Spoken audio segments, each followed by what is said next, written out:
Russen heute wählen. Nur leider wird über diese Wahl hier in der Meinungsdiktatur Deutschland total einseitig berichtet. Eigentlich gibt es nur noch einen objektiven Reporter. Dobry den.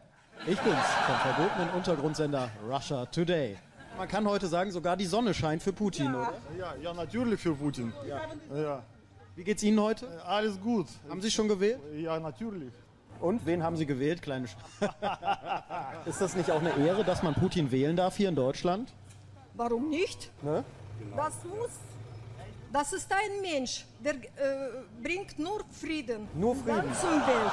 Ja. Das ist unsere Meinung. Und wir stehen zu unserer Meinung. Putin bringt Frieden für die ganze Welt. Für ganze Das ist Welt. eins dieser berühmten russischen Märchen, oder? Wie geht's Ihnen heute? Überhaupt super. Ich bin froh, dass ich hier bin, dass ich konnte auf die Wahl kommen und irgendwie, die Gerechtigkeit zustimmen. Ja, und ich habe gewählt für Wladimir Wladimirovich Putin. In die Kamera, einmal für Putin. Ja, für Putin, selbstverständlich. Putin, Putin, Putin. Владимир Владимирович, супер. Können Sie Wladimir Putin ein Grußwort sagen? Владимир Путин, я тебя люблю, мы за тебя, мы держим кулачки и надеемся, что ты все изменишь. Вперед, мы за тебя. Ich übersetze das mal für unsere deutschen Zuschauer. Wladimir, bitte hör endlich auf mit deinem völkerrechtswidrigen Angriffskrieg in die Ukraine. Das ist wirklich scheiße, was du da machst.